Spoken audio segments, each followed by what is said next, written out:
வாழ்க்கையில சில விஷயங்கள் நமக்கு லேட்டா தான் புரியுது. வாழ்க்கையில நமக்கு ரொம்ப வேண்டியவங்க, நம்ம கூட இருக்கிறவங்க கூட நமக்கு நிறைய பிரச்சனைகள் இருக்கலாம், பேசாம கூட இருக்கலாம், என்னடா இப்படி பண்ணிட்டாங்களேன்னு வருத்தம் கூட இருக்கலாம். ஆனா அவங்க நம்மள முழுசா விட்டுட்டு போயிடுவாங்களோங்கிற பயம் வர்றப்போ எல்லா ஈகோவையும் விட்டுட்டு அவங்களுக்காக வாழணும். அப்படி ஒரு விஷயத்துல தான் எனக்கு இப்போ ஒரு தெளிவு கிடைச்சிருக்கு. நீங்க ஏதோ ஒரு விஷயத்த சொல்ல ட்ரை பண்றீங்கன்னு புரியுது. ஆனா அது என்னன்னு தான் எனக்கு தெரியல. புரியுற மாதிரி சொல்றேன் சார். வாழ்க்கையில இப்ப நான் ஒரு முக்கியமான முடிவு எடுத்திருக்கேன். எடுக்க வேண்டிய கட்டாயத்துல இருக்கேன். அந்த முடிவு ஒரு நல்ல தொடக்கத்துக்கு ஆரம்பமா இருக்கணும்னு கடவுள்கிட்ட வேண்டிக்கிறதுக்காக தான் கோயிலுக்கு போயிருந்தேன்.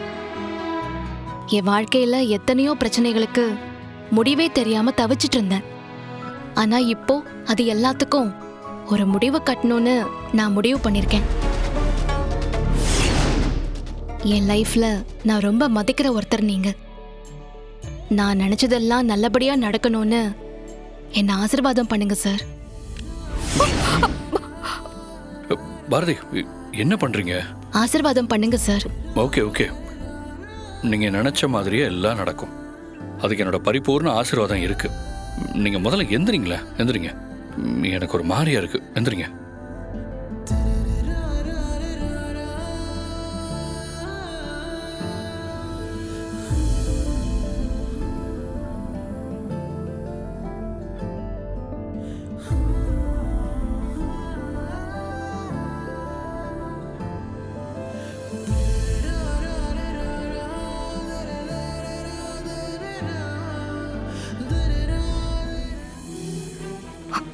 ஆனா இன்னைக்கு இவ ஒரு முடிவோட தானே இருக்கா.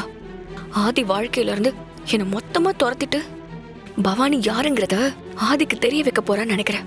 போச்சு, எல்லாம் போச்சு. இப்போதைக்கு எதுவும் பேசாத.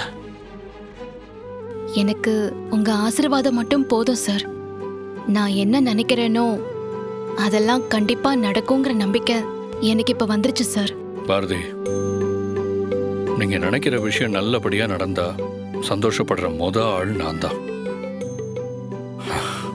நீங்க இப்படிலாம் பேசி இப்பதான் தடவையா கேட்கிறேன். அப்படி என்னதான் முடிவு எடுத்திருக்கீங்க?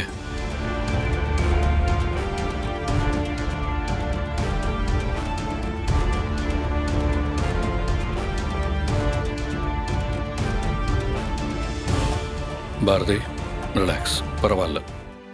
என்கிட்ட எதுவும் சொல்ல வேண்டாம்.